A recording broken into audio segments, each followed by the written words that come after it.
ఉండలేవయ్యా, ఆరాధించక నేను ఉండలేనయ్యా. యేసయ్యా యేసయ్యా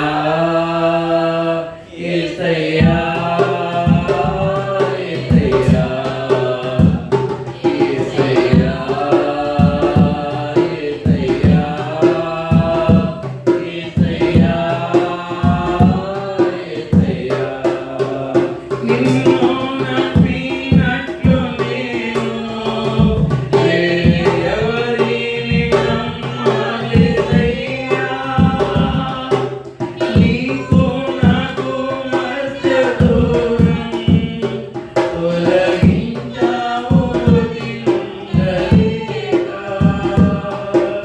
నిన్ను నమ్మినట్లు నేను వేరే ఎవరిని నమ్మలేదయ్యా. నీకు నాకు మధ్య దూరం తొలగించావు వదిలుండలేక. నా ఆనందం కోరేవాడా, నా ఆశలు తీర్చేవాడా.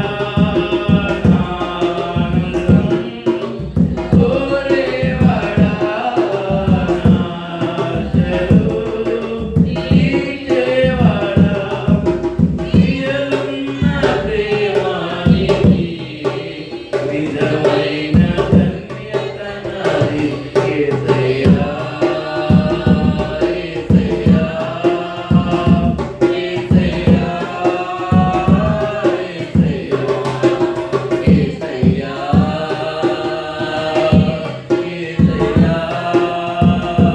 యేసయ్యా యేసయ్యా యేసయ్యా. హల్లెలూయా.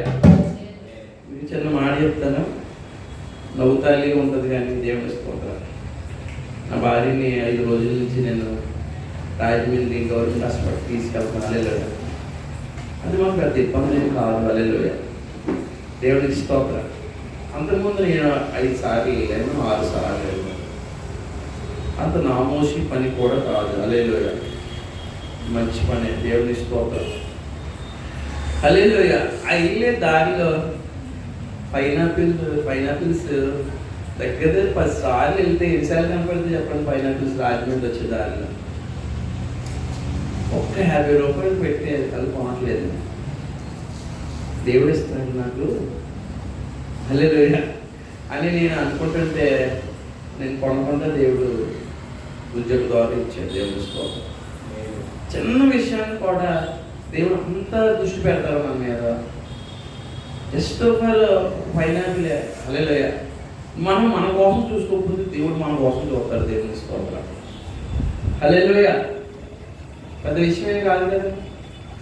దేవుడి మహిమ కలిగింది కాబట్టి దయచేసి జ్ఞాపకం చేసుకోండి. దేవుడు మన మీద దృష్టి నిలుపుతాడు. దేవునికి స్తోత్రం. కాబట్టి చూడండి, నేను 10 సార్లు 20 సార్లు వెళ్ళినప్పుడు రాజమండ్రి మాట్లాడితే అవుతాను. కానీ ఆ 50 రూపాయలు నేను ఖర్చు పెట్టుకోవడానికి నాకు ఇష్టం లేదు. హల్లెలూయా. దేవుని కొరకు బ్రతకడానికి ఎంతైనా ఇష్టం ఉంది, కానీ మన సొంత పనులు చూసుకోవడానికి, సొంత ఆశలు తీర్చుకోవడానికి నాకు ఏమాత్రమో ఇష్టం లేదు. దేవుని స్తోత్రం. కాబట్టి చూడండి దయచేసి. హల్లెలూయా. మనం ఆయనతో సహవాసం చేస్తే ఏమవుతుందంట? మనకి సమాధానం కలుగుతుందంట. హల్లెలూయా. దేవుని స్తోత్రం. కాబట్టి మేలు కూడా కలుగుతుంది. మళ్ళీ కింద సమాధానంతో పాటు ఏం కలుగుతుందంట? బోనస్. హల్లెలూయా. మేలు కూడా కలుగుతుందంట. హల్లెలూయా. సమాధానం కావాలి, మనకి మేలు కావాలి. ఆయనతో సహవాసం ఇస్తే మనకి అన్ని కూడా మేలు కలుగుతాయి. దేవుని స్తోత్రం. కాబట్టి ఈ సాయంకాలం వేళ ఒక 1/2 గంట సేపు శ్రద్ధగా మనం వాక్యాన్ని వినగలిగితే ఇక్కడ మనిషి అనే ఆయన గురించి మనం 2 దినవృత్తాంతాలు 33వ అధ్యాయము. దేవుడికి మహిమ కలిగిన గాక. అక్కడ 6వ వచనాన్ని మనం చూద్దామండి. 2 దినవృత్తాంతాలు 33 6వ వచనంలో, మరియు నా నామము ఎన్నటికి ఉండునని యెరూషలేమునందు ఏ తలమును గూర్చి యెహోవా సెలవిచ్చునో అక్కడనున్న యెహోవా మందిరమందు అతడు బలిపీఠము కట్టించును. మరియు యెహోవా మందిరపు 2 ఆవరణలో అతడు ఆకాశ నక్షత్ర సమూహములకు బలిపీఠమును కట్టించును. బెన్హేనేము లోయ అందు అతడు తన కుమారులను అగ్నిలో కుండ దాటించి ముహూర్తములను విచారించు మంత్రములను చెల్లంగితనమును వాడికి చేయ కర్ణ పిశాచములతోనూ సోదగానులతోనూ సాంగత్యము చేయుచు యెహోవా దృష్టికి బహుగా చెడుతనం నడుచుచు ఆయనకు కోపం పుట్టించెను. దేవుని స్తోత్రం. సాంగత్యం చేస్తున్నాడండి. ఉంది అక్కడ మీరు 6వ వచనంలో ఎవరితో సాంగత్యం చేస్తున్నాడండి? ఇతను హిజ్కియా కుమారుడు. హిజ్కియా మరణకరమైన రోగం రాగా హిజ్కియాతో దేవుడు నీళ్ళు సర్దుకో, నువ్వు మరణం అయిపోతున్నావు కాబట్టి అని యెషయా ప్రవక్త ద్వారా ప్రకటిస్తే, మనమే కానీ అటువంటి మాట కానీ వినబడితే మనం ముందు బోర్ని ఏడుస్తాం. నువ్వు ఇల్లు చక్క పెట్టుకో, నీవు సమయం అయిపోయింది, నువ్వు చనిపోతావు అంటే ఒకసారి కొంచెం సమయం ఉందంటే వీలునామాలు అన్నీ రాసేద్దాం. తర్వాత పిల్లలందరి దగ్గర తెచ్చుకొని ఏడుస్తాం. ఇంకా మనం ఇంకేం చేసింది లేదు కాబట్టి ఒక బిర్యానీ తెప్పించుకొని పిల్లలతో పాటు తినేస్తాం అంటే సాయంత్రం అయిపోతాం. కానీ ఈజీగా అలా చేయలేదు. విశ్వాసం, దేవుని కనికరమైన ఒక విశ్వాసం. హల్లెలూయా. గోడతో తిరిగి కన్నీళ్ళు కార్చేయడం. ఏం అనుభవం, ఏం ఎక్స్పీరియన్స్ ఉందో మనకి. ఈయన మాట తప్పడం, ప్రార్థన వినడం మానడం, శ్రమలో ఉన్నవారిని చూస్తాడన్న సంగతి, లేవనెత్తుదన్న సంగతి విసిగేక బాగా తెలుసు. ప్రార్థించాడు. 15 సంవత్సరాలు వయసు పెంచాడు దేవుడు. అలాంటి ప్రార్థనాపరుడు, నీతిపరుడు, యథార్థవంతుడు, దేవుడి సన్నిధిలో యథార్థంగా నడుచుకున్నటువంటి హిజ్కియా కుమారుడే ఈ మనిషి తన తల్లి దగ్గర ఎలాంటి విషయాలు నేర్చుకోవాలి, అలాంటి ప్రార్థన, అలాంటి విశ్వాసం, దేవుడి సన్నిధిలో యథార్థతగా నడుచుకోవడం, ఇవన్నీ నేర్చుకోవడం పక్కన పెట్టి 12 సంవత్సరాలకి రాజు అయిపోయాడు. గ్యాప్ లేదు. 12 సంవత్సరాలకి రాజు అయిపోయాడు. అనుభవం లేదు అతను దేవుడితో. దేవుడు అంటే తనకు తెలియదు. 12 సంవత్సరాలలో రాజు అయిపోయి 55 సంవత్సరాలు పరిపాలించాడు. 67 సంవత్సరాలు. అసలు ఈ 60 సంవత్సరాలు అసలు దేవుడి సన్నిధికి వస్తేనే కానీ మన ఆయుష్ ఏర్పడదనే మాట మనకు తెలియదు. గొర్రెకి బెత్తలు తాకంత ఉందంట మన ఆయుష్ గురించి మనం ఎక్కడ లెక్క చేయం. మనం ఎప్పుడు ఇలానే ఉండిపోతామేమో అనుకుంటాం మనం. కానీ దేవుడి సన్నిధి కొత్తలోకి నా ఆయుష్ కాలం ఎంతో, అది 70 సంవత్సరాలు, అధిక బలమని ఎడల 80 సంవత్సరాలు అనే మనకి ఎక్కడ తెలుస్తుంది? దేవుడి సన్నిధికి వస్తేనే అన్ని నిజాలన్నీ తెలుస్తాయి. అప్పుడు లెక్క చూసుకుంటాడు. హల్లెలూయా. మన జీవితం మనం పుట్టించినవాడు, తల్లి గర్భంలో ప్రవేశపెట్టి ఈ భూలోకాన్ని పంపినవాడు. హల్లెలూయా. మన మీద దృష్టి ఉంచుతాడని, మనం నడిచిన నడకత, ప్రవర్తన, మన బిహేవియర్ అవన్నీ కూడా న్యాయపు తీర్పు తీర్చడంలోకి ఆయన తీసుకొస్తాడండి.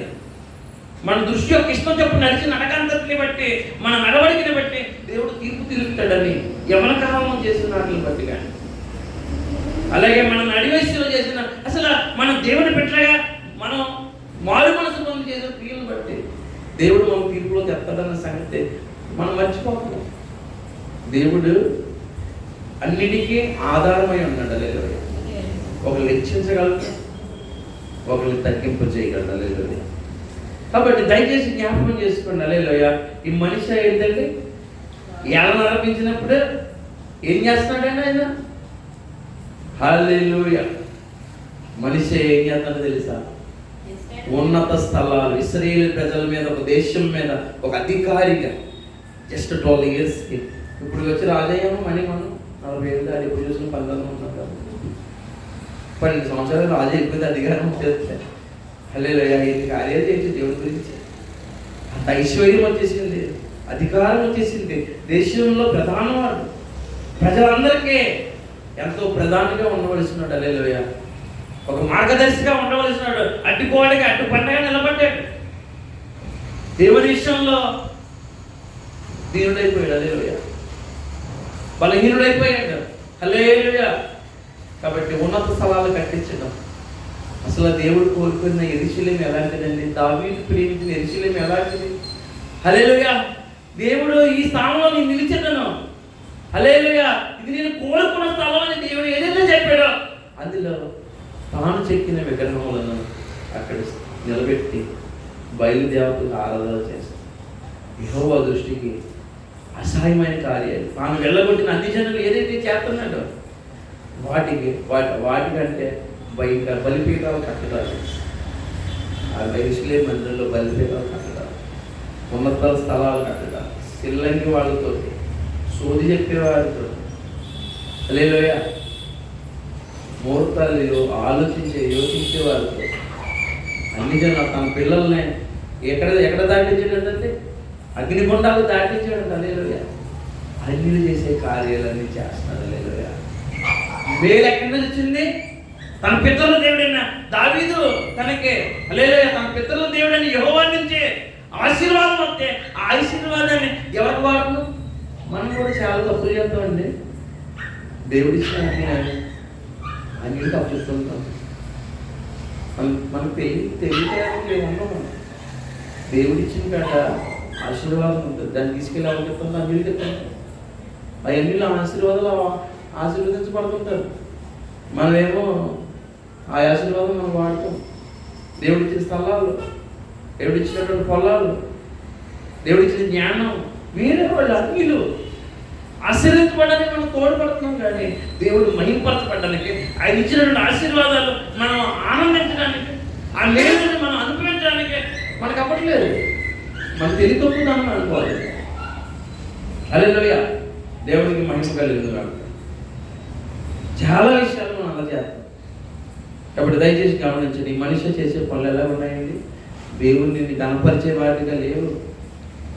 హల్లెలూయా. మీరు చదివినట్లయితే అక్కడ దేవుని స్తోత్రాలు, ఆయన చేసినటువంటి పనులను బట్టి, హల్లెలూయా, మీరు బాగా చదివితే కనుక అక్కడ చూడండి 6వ వచనం నుంచి మీరు 9వ వచనం చదవండి. హల్లెలూయా. 7వ వచనం నుంచి చదువుతాను చూడండి. హల్లెలూయా.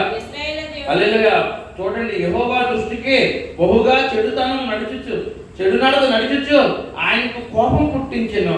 ఇశ్రాయేలీల గోత్ర స్థానంలోన్నిటిలో నేను కోరుకున్న యెరూషలేమునందు నా నామము నిత్యము ఉంచెదనని నేను మోషే ద్వారా నియమించిన కట్టడలను, విధులను, ధర్మశాస్త్రం అంతటిని అనుసరించి నడుచుకొనుటకై వారు జాగ్రత్త పడిన ఎడల మీ పితరులకు నేను గాయపరిచిన దేశం నుండి ఇశ్రాయేలీయులను నేను ఇక తొలగింపనని దావీదుతో అతను కుమారుడైన సొలొమోనుతోను చేసిన దేవుడు సెలవిచ్చిన మాటను లక్ష్య పెట్టక ఆ మందిరమునందు మనిషి తను చేయించిన చెక్కుడు విగ్రహం నిలిపేది. ఈ ప్రకారం మనిషి యోధా వారిని, యెరూషలేము కాపరస్తుల్ని మోసపుచ్చిన వాడై ఇశ్రాయేలు ఎదుట ఉండకుండా యెహోవా నశింపజేసిన అన్యుల కంటేనూ వారు మరింత అక్రమంగా ప్రవర్తించినట్లు చేయుటకు కారకుడాయెను. హల్లెలూయా. ఏంటంటే మన యొక్క వ్యక్తిగత జీవితం ఎలా ఉండాలంటే, మన నడత ఎలా ఉండాలి? ప్రజలందరినీ మోసం చేసేసాడు. హల్లెలూయా. ప్రజలందరూ జీవం గల దేవుడు తట్టు దేవుడు విసర్జించి చెక్కిన ప్రతిమల వైపు మళ్ళడానికి అతను కారకుడయ్యాడు. హల్లెలూయా. అప్పుడు దయచేసి ఆలోచించండి. హల్లెలూయా. ఇప్పుడు ఏం చేయాలో తెలుసా? దేవుడు పాపం ఇచ్చాడు కదా.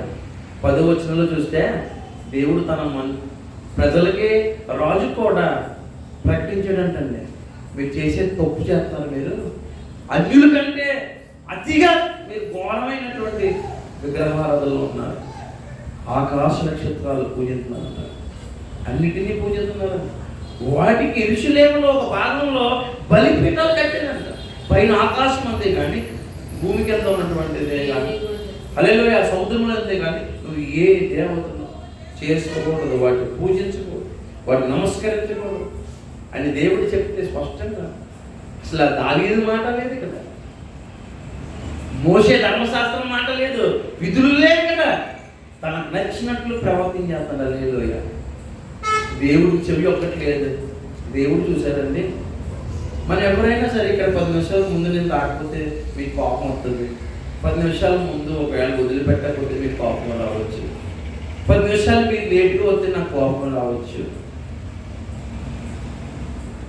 అని. అంతేగాని హల్లెలూయా ఎన్ని అక్రమాలుగా అసహాయకరంగా నడుచుకున్న వ్యక్తి మీద దేవుడు కోపం వచ్చింది. కానీ అయినప్పటికీ కూడా దేవుడు తన ప్రమాణాలను గుర్తు చేసుకుని వారికి మళ్ళీ చెవి ఒక్కండి దేవుడు లోపడమని దేవుడు ప్రకటించినప్పటికి కూడా దేవుడు వెంటనే ఒక మనిషిని ఆజ్ఞేస్తాడా? చాలాసార్లు మాట అంటున్నాను నేను, మనమే కానీ దేవుడు అయితే ఏం చేస్తాం చెప్పండి? మనకి నచ్చిన వాళ్ళందరినీ వండించుకుని నచ్చలేని వాళ్ళందరినీ క్షేమంగా చంపారు. దేవుడి మహిమ కలిగింది. అసలు మనకు నచ్చిన వాళ్ళంతా చెప్పండి. అసలు నాకు తెలియగలుగుతాను చిన్న విషయంలో తేడా వస్తే ఇక్కడ అయిపోదు అంతే. వాళ్ళకి అనవసరం. మన మాట ఎవడని ఇవ్వలేదా అద్దరు పోటీ పెట్టేస్తాం దేవుని స్తోత్రం.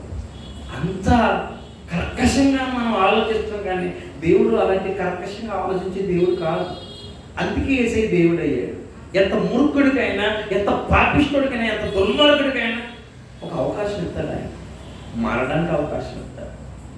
దేవుడి కనికరం లేకపోతే ఈ భక్తి, ఈ నవజీవన మార్గంలో నడవగలం ఏంటండి? ఇది ఎంత గొప్ప మార్గం ఇది. హల్లెలూయా. యేసయ్య మార్గం చిన్న మార్గం కాదు.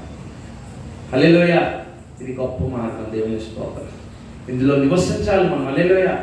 కాబట్టి దయచేసి చూడండి, ఇన్ని ఘోరాలు పాపాలు చేస్తే అశ్షూరీయుల్లో ఉన్నటువంటి అశ్షూరాయులు అంటే రాజులు అంటే వేరొక రాజులు సైన్యాధిపతులు వచ్చి ఇతను బంధించి ఆ బబులోను దేశాన్ని తీసుకుపోయారు. మరి ఎప్పుడు బుద్ధి చెప్పిన వెళ్ళలేదు, గద్దించిన వెళ్ళలేదు. దేవుడు ఏం చేశాడు? 11వ వచనంలో తీసుకుని వెళ్ళి అక్కడ గడిచారు. ఒక్క మాట ఆలకించండి. హల్లెలూయా.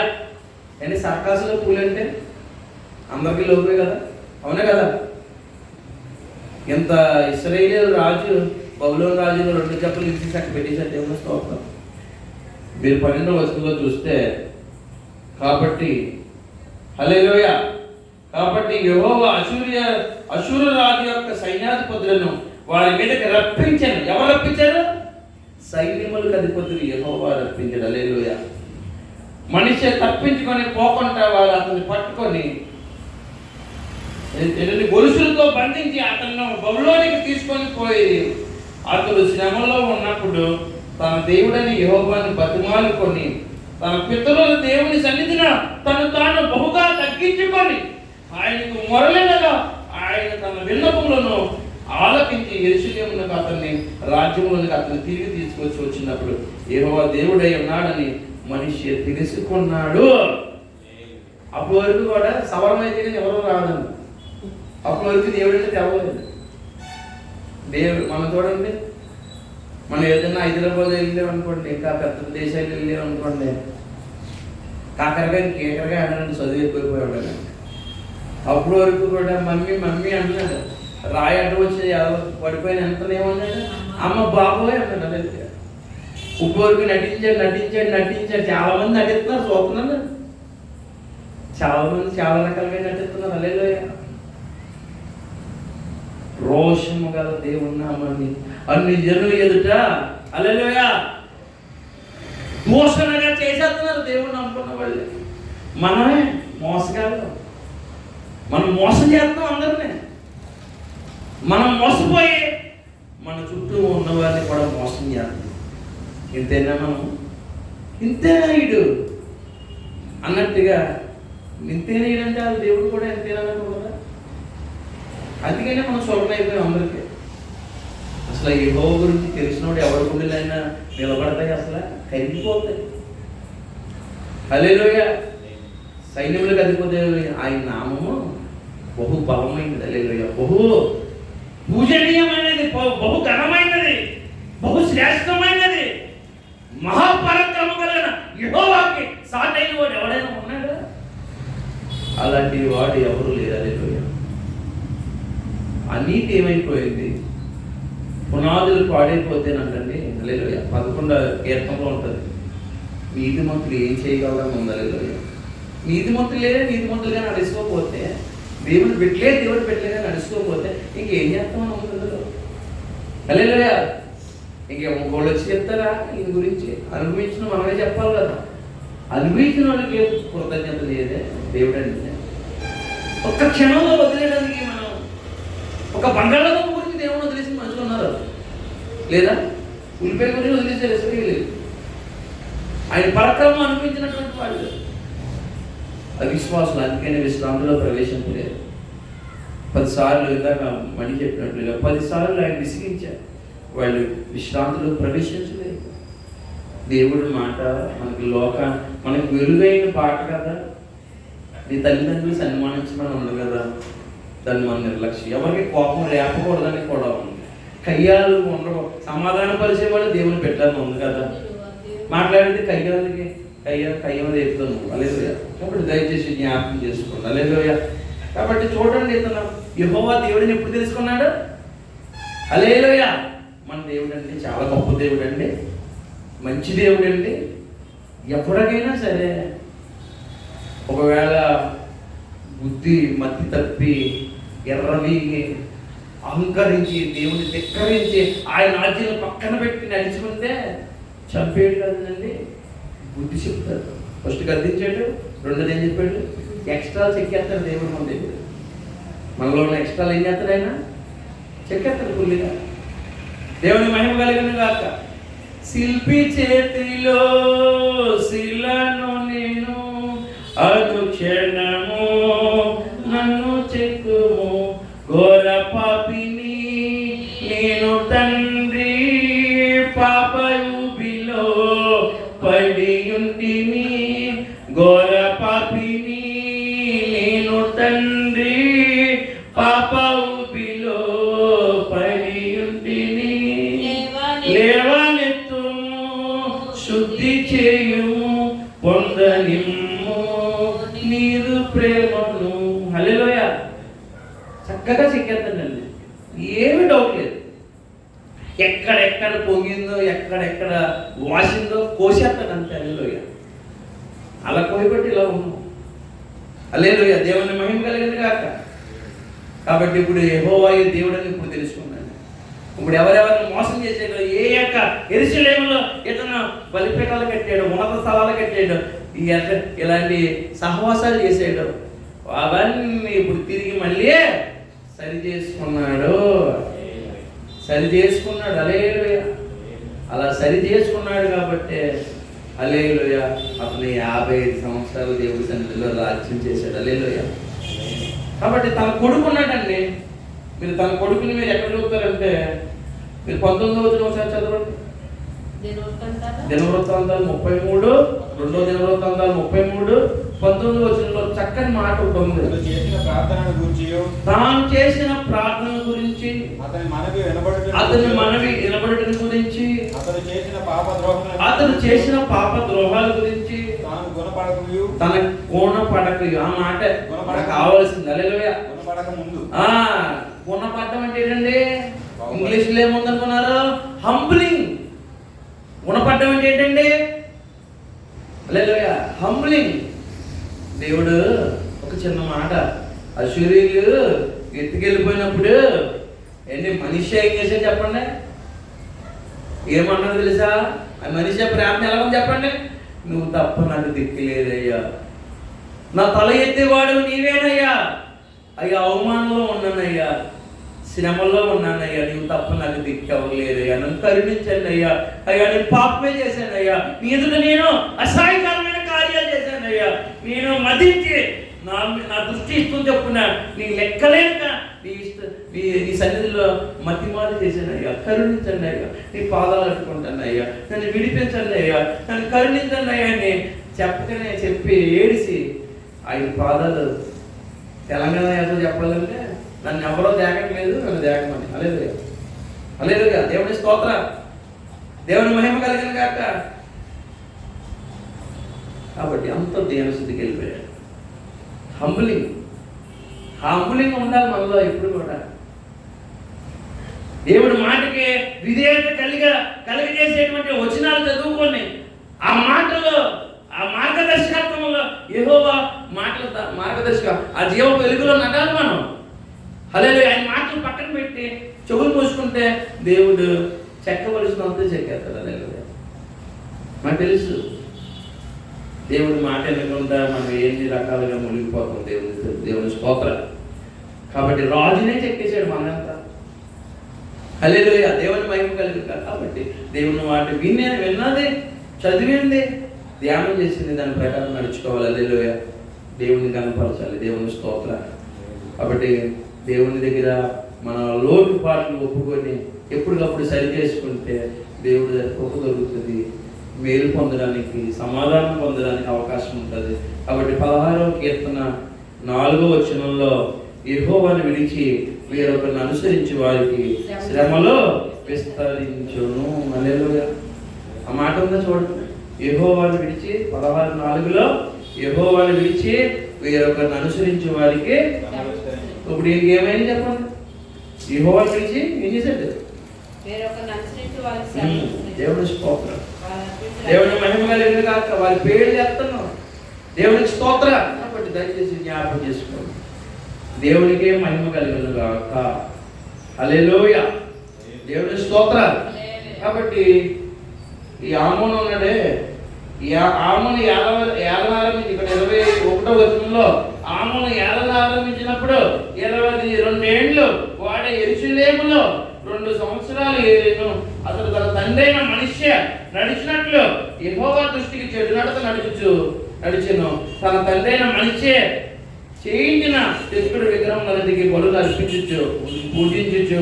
తన తండ్రైన మనిషి గుణపడినట్లు యెహోవా సన్నిధిని పశ్చాత్తాపడు కాకను గుణపడకను ఆమోను అంతకంటే ఎక్కువగా ద్రోహ కార్యములను చేయించి వచ్చను. అతని సేవకులు అతని మీద కుట్ర చేసి అతన్ని నగరం నుండి అతను చంపగా. బయట చంపేది, లోపల చంపేశారు అండి. ఎందుకు చంపేశారు? అంతకంతకే గుణపడ్డవారు కాదండి. దేవుడి మాట ఆలకించి, దేవుడి మాట ఆలకించి కరగనవాడు ఎవడన్నా ఉంటాడండి? శిలువ గురించి చెప్పిన దేవుడి మాట విని లోబడినోడు ప్రపంచంలో ఎవరన్నా ఉంటారా?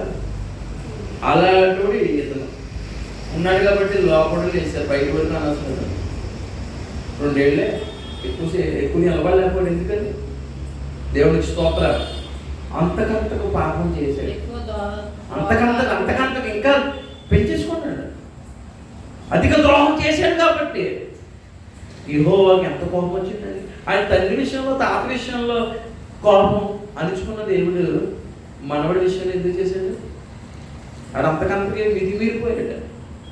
దేవుడు గుణపరుస్తున్నా సరే గుణపరచకపోవట్లేదు. ఆ దేవుడి చేతిలో తప్పుకున్నాడు. అందుకని శాపాన్ని తెచ్చుకున్నాడు. హల్లెలూయా. కాబట్టి దయచేసి జ్ఞాపకం చేసుకున్నాడు. హల్లెలూయా. హల్లెలూయా. దేవునికి మహిమ కలిగినగా. కాబట్టి దయచేసి మన జీవితాల్లో మనిషి దగ్గర నుంచి నేర్చుకోవాల్సింది దేవుని మహిమ కలిగిన. దేవునికి స్తోత్రం. గుణపడ్డాడు. Humbling himself. హల్లెలూయా. తను తాను బహుగా తగ్గించుకొని యెహోవా సన్నిధిలో ప్రార్థించి తన తప్పులన్నీ ఒప్పుకున్నాడు. కాబట్టి పశ్చాత్తాపడ్డాడు. కాబట్టి దేవుడు కృప పొందాడు. హల్లెలూయా. హల్లెలూయా. అటువంటి స్థితి మనకు కావాలి. హల్లెలూయా. మనం చేసినటువంటి పాపాల విషయంలో అటువంటి విధేయత కావాలి. చెవి దేవుడికి అనుగ్రహిస్తే మనం ఇస్తే కనుక దేవుడు చక్కని జీవితాన్ని మొదటి కొద్దిగా ఉంటావని నువ్వు మహాభివృద్ధిలో కొత్తవని దేవుడు. ఎవరితో సాంగత్యం చేయాలని చెప్పాడు దేవుడు? నువ్వు నాతో సాంగత్యం చేయి. చిన్న మాట అజయ్ చూస్తుంటాడు. గాడి చూద్దని చెప్పేసి వీడియో చూస్తుంటాడు. అందులో ఆ సమరసి యేసుప్రభు ముఖాముఖిగా మాట్లాడినప్పుడు ఆమె ఎక్స్ప్రెషన్, ఆ కుష్ఠరోగి యేసుప్రభుకి ఎదురెదురుగా పడినప్పుడు అతని ఎక్స్ప్రెషన్. హల్లెలూయా. పేదలు యేసుప్రభుకి ఎదురుపడినాడు అతని ఎక్స్ప్రెషన్. ఆ గెరసనీయుడు, మరియా, పేదలు ఎవరెవరైతే యేసుప్రభుని కలుసుకుంటారో రుచి చూసినోడు ఎవరన్నాడు మారిపోవాలనుకున్న తలపులు ఎవరే? హల్లెలూయా. యేసయ్య ఆ సీన్ గుర్తొస్తుంటేనే హల్లెలూయా. ఆ పామరులైన శిష్యులు యేసుక్రీస్తులాగా మారిపోయారు. హల్లెలూయా. ఎంత మహిమ. అని మన పక్కనే ఎంత పెద్ద పెద్ద జమీందారులు ఉన్నా వాళ్ళ పక్కన కూర్చుంటే మనం వాళ్ళ వాళ్ళు ఎప్పుడు ధనవంతులు అవుతుంది, మనకి పేదలు అవుతుంది. కానీ యేసు ప్రభు దగ్గర కూర్చుంటే యేసు ప్రభు అంతలో అయిపోయారు. హల్లెలూయా. ఆయన కరుణలు ఎలాగని కరుణాల నాథుడు. ఆయన అంతలోని చేయాలని చూస్తారు ఆయన. మనం ఎవరిని అలా చూస్తారంటే నాకంటే గొప్పవాడు అంటే ఒకవేళ తండ్రి కొడుకుని ఒప్పుకోలేదేమో, నా అంతటోడు నాకు కొడుకు కావాలని కోరుకున్నది యేసు ప్రభు. హల్లెలూయా. నా ఆత్మ నీలో ఉంచాను అంటాడు. దేవుని స్తోత్రం. క్రైస్తవుడిగా నువ్వు ఎంత ధన్యుడో ఆలోచించుకోలేదు. క్రైస్తవుడు కాకుంటే నీ పరిస్థితి ఏంటో ఒకసారి ఆలోచించుకో. దేవుని స్తోత్రం. దేవుడు నేను ఆశీర్వదించింది కాక. God bless you.